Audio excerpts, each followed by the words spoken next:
Okay, this is probably the key to survival on this island for leopards. The fact that they can habituate themselves or be habituated to humans, human presence. Usually, a first sighting of a leopard, if the leopard is unused to humans, he or she is gone before you have a good look. This is a female that is partly tolerant, so we are watching her. Another vehicle approaches, she's gone. So maybe she saw something there that she didn't like. Maybe she thought there's one too many vehicles here for my liking. And this is when people approach a leopard too close. And this is a fearful look, at least I can see that it is, perhaps you can too. Very apprehensive, unhappy with what he sees. There was a lot of noise from the vehicle that he is actually looking at, and that's beside ours. And there was somebody who went really close when they needn't have, and the leopard had hidden in the bushes and it just got flushed out and he went.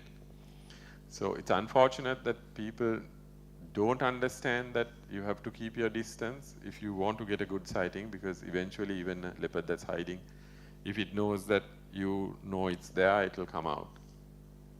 So it's better that the leopard approaches you, and this is a leopard approaching you. The distance is being reduced by the leopard and not us. And in fact, at this point we were stationary, but till this point we were reversing and giving it space, and he kept coming because he just wants to go where he wants to go, and if he can go past you, he will go past you. If he can't go past you, he'll go around you and get back on the track. And he'd rather walk on the sandy track than walk on that leaf litter and make sounds, or you risk getting pricked by thorns or whatever. So why I'm talking about habituation is that if a leopard is habituated, it will go about its daily business in the presence of humans, whatever it wants to do, territorial marking, whether it's courtship, mating, bringing cubs into the presence of humans. In fact, I have watched leopard mothers calling, sitting in the middle of the road right in front of me, calling a shy cub to come to the road.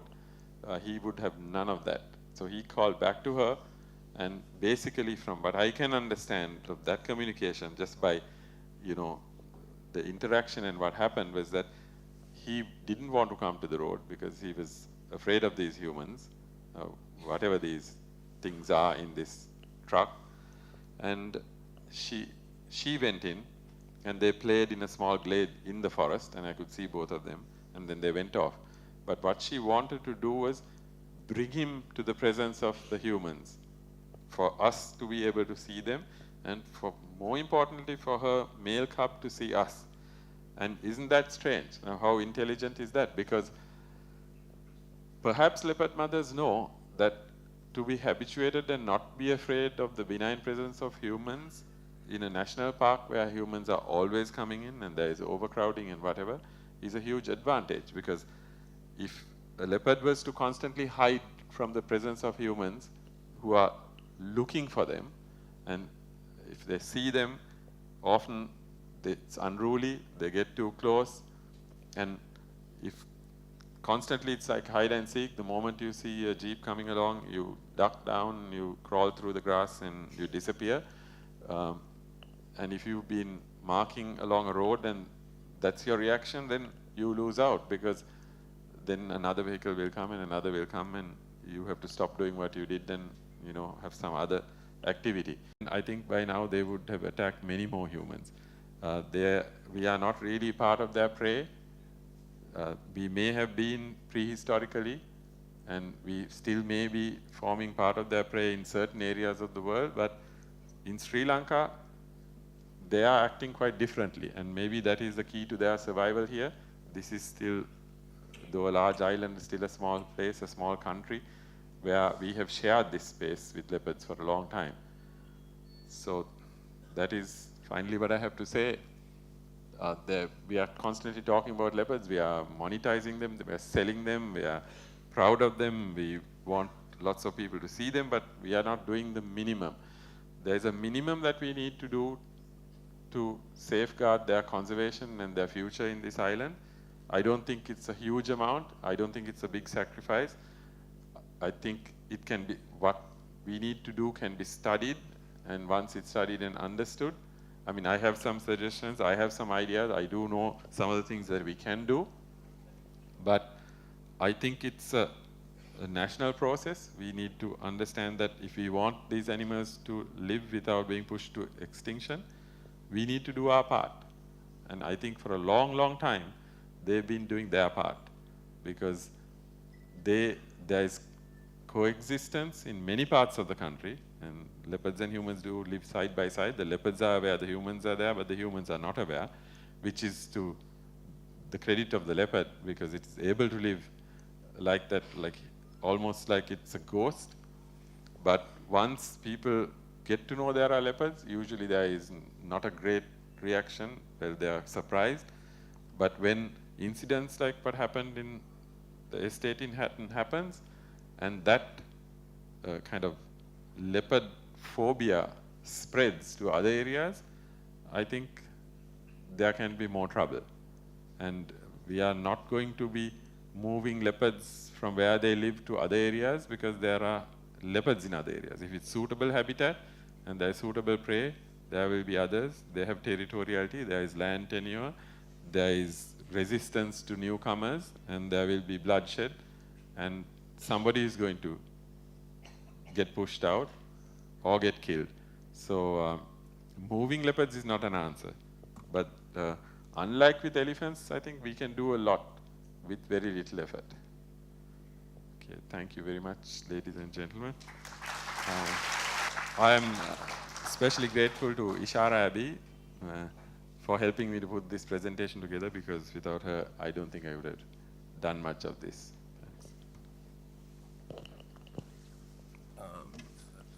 Thank you very much, Rukshan. At this point, before I go on to thank everybody who has helped us, if we can have some questions, please raise your hand. Let's keep it to 2 or 3, because I think some people probably thirsty for the tea. So are there any questions? Just to know, is there any guesstimate as to the numbers that we have now? There was a story at one time that there was depleted numbers of stock, but how is it now? I think it's impossible to count leopards. If we can't count elephants, we certainly can't count leopards. But saying that there is an estimate, a guesstimate of 700 to 900 or up to 1,000. I think Andrew and Anjali have put out a figure, because they've done some kind of counting and also extrapolating into areas that they haven't actually counted in. But it's very tough to come up with figures, because varying habitats yield varying numbers, and we don't really know what happens when there's change. You know, they are dependent on prey species, and with the loss of prey, leopard numbers also reduce. But the simple answer is that these guesstimates also have a huge margin of error. So if you have a margin of error when if you're estimating or guesstimating that there are 1,000 leopards in Sri Lanka, and your margin of error is 300 to 400 or maybe 500, it could be that. I mean, we can't guess at the margin of error, but we know it has to be huge. So, and I think we have had leopard populations, my guess is, expanding and contracting through time because of our own activity and the way we use the landscape. We've had a war sweeping through large parts of the country and depopulating large parts. And leopards, elephants, all wildlife take advantage of those situations where human beings are not around. And also they create a landscape that is more conducive to herbivores to feed in than the thick forest or natural vegetation types, especially for elephants. So that's a long answer. Yeah. Have there been any incidents of humans being attacked by a leopard, for whatever the reason, in any of our national parks? As far as I know, a couple of introduced leopards. So there, once again, we are in the mix. There were, I think, 2 leopards that were taken from our zoo, and with the kind of mistaken benevolence of giving them their freedom, I think they were released in Yala some years back. There is a gentleman who actually did a small study on it.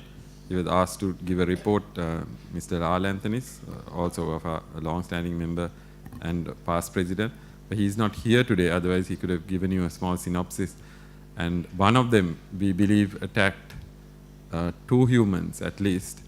But why that was is hard to tell. There was another incident. There was an incident recently, the pilgrimage to Kataragama from the east. There was a woman who crossed from the left bank of the Manik Ganga, which is what we call Block 2 of Yala, into Block 1, the visitor area, the most visited part of Yala National Park, to answer a call of nature. And then somebody heard her make a small cry, and then silence, and they called out to her. She didn't answer, and then they came across and found that a leopard was holding her and dragging her. So they had panicked and shouted, and it wasn't easy for them to get the leopard to drop her. But then they pelted some stones and pushed the leopard back and picked her body now. She had died instantly. And to the riverbed, and the leopard followed. Now this is peculiar behavior because most leopards in Yala do see humans, and they do see humans on foot as well during the pilgrimage, and they see right through the war they saw soldiers, and there has been never any such incident. So why this incident occurred, we don't know, and after that there is no clear record of what happened to that leopard, but there was no continuance of this behavior. But I think, these are like horror stories. Best for us not to dwell on the negative aspects of leopards and humans and our interactions, because the leopard has had terrible press over the years. But the leopard is actually an animal that is not like the way people used to write about it. It's an animal that just wants to live its own life on its own terms, but not with much interaction with humans. But I think they understand what we are like, and understand also that entanglement with humans is not a good thing. Question: how do we get this message to schools and school children and to school curricula? I know when I was growing up, we didn't have any of this, but here we have human elephant and human leopard conflicts all the time. But the teaching has to begin. The appreciation of these animals and how to live has to begin at the school level. We were trying to get basic, nature education and awareness into the school curricula, but I think there is a lot of resistance to the curricula getting inputs from outside. So if we are working, we have to work from within the system and actually basically get the people who compile the curriculum and people who the education department, the Board of Education, all of the people who actually formulate the policies and the curricula for the year and for whatever period of time, to buy into this, to understand that this is important, that there has to be space for it. And actually we started a bit of a project, but we've had some resistance and there has been a bit of inertia. I don't know, Ranil, whether you know a little more to add to that. One of our members is actually working on trying to get it into the syllabus in the schools as well. Dr. Hemantha Pereira, he's working on it. But in addition to that, we've actually set up 3 programs. The society has had the schools' nature clubs, which they've been going around to various schools and trying to set up nature clubs in the rural areas. But at the moment, there's an initiative where they're actually trying to introduce it into the Colombo schools, called the youth program. It's a youth program which is actually being moved forward now. They're going with schools like Royal, Ladies College, St. Thomas's, I think Ananda, Nalanda, Visakha, and a few other schools, and trying to actually use those school children to go out into the rural areas and also try to encourage this. So it's a dual thing that the society is trying. One is trying to get it more into the curriculum of the schools, which is going to take a little longer. But other one is by actually from our young members, and we are pushing hard to get young members. In fact, I think we are even trying to get some young members onto the committee. They've even constitutionally trying to insist that we have 3 members under 35 in our committee, rather than all grey-headed chaps. Like us. Leopard-human conflict. Yeah. Yeah. Control it meaning, well, leopards have always lived up in those plantation areas, and so have people. Well, perhaps many more leopards than people before massive opening up of the land for tea and rubber, especially in the hills. We would actually, certain amount of conflict, I think, has always happened, but there is, I think, regardless of that, people have learned to live with leopards in those areas. But why there is change now, and why there is increasing, there is a certain amount of scaremongering, and there's also, you know, let's not forget that there is something called the illegal wildlife trade, and leopards have attributes, or you know, leopards by their very nature have a skin that is valued, traditionally has been valued by people. They also have teeth and claws that people have used over the centuries in various, you know, ornaments. So sometimes the people might see an economic opportunity in snaring a leopard or killing a leopard by some other means. And if you go trying to hunt leopards in one way or another, sooner or later you also get into trouble, because this is a very resilient, resourceful animal, like I told you, that knows more about you than you know about it. So in the estates, they have also developed over the years packs of dogs who will hound and kind of, if there's a leopard, they'll pick up the scent, they will kind of go after it at great cost to them often. And there are people who will follow up the dogs and use like long steel spears to finally corner this animal and kill it. But that's a very risky business. So that conflict and that tension has always been there. I would rather use the word coexistence. We need to coexist. I mean, there is no, leopards are notoriously difficult to find in any area. And if you do find them, are you going to trap them and move them? Where do you move them to? Does this country want all its wildlife penned in national parks? Can you contain them? Can you put animals that live in the wilderness, even if the wilderness is unprotected, into protected wilderness, where there are already animals and they have partitioned the landscape and there is this territoriality or land tenure? With leopards, it's impossible. They will get rejected, they will conflict with existing leopards, and then they will spin out into the surrounding countryside and cause other problems for people who didn't have problems with leopards. There will be a spillover.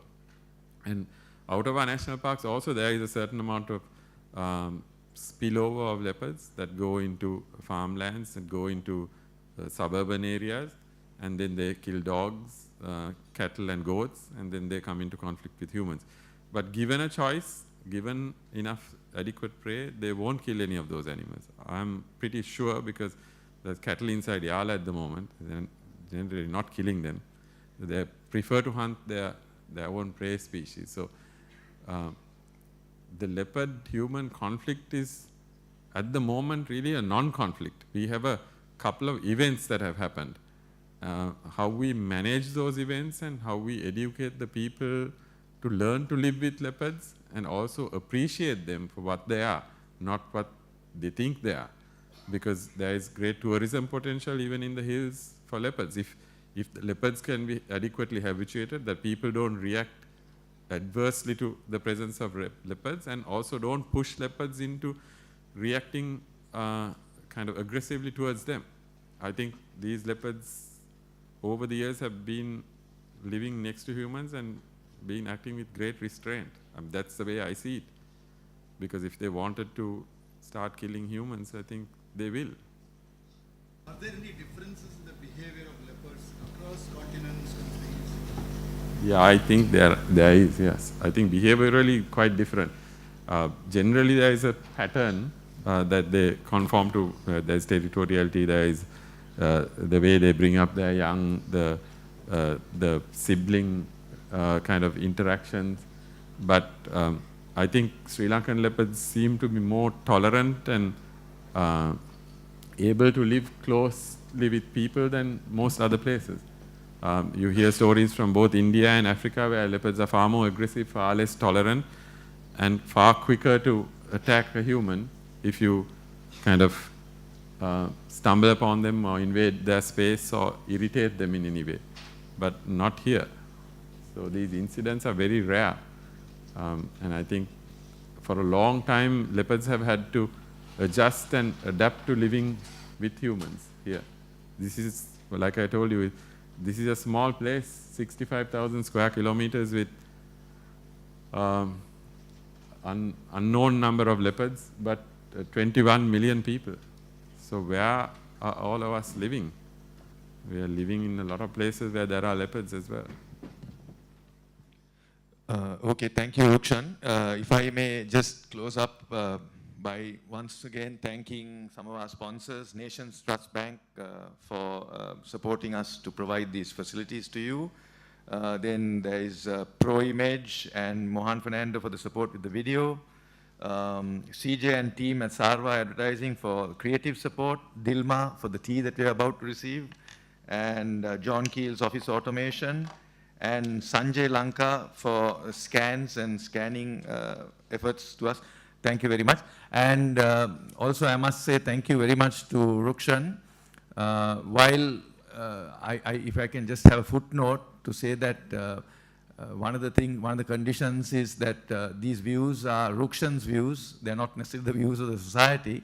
So that's why he came forward to share his observations and ideas on leopards. So they are not necessarily policy on leopard or anything like that, but it's hopefully some of these views are going towards developing policies towards protecting these animals in the future. So thank you very much, and if I can just give a token of appreciation from the society to Rukshan for all his time and effort on presenting. Thank you very much, Rukshan. I know it's a bit awkward to give our president a token, but for his effort. Please enjoy tea.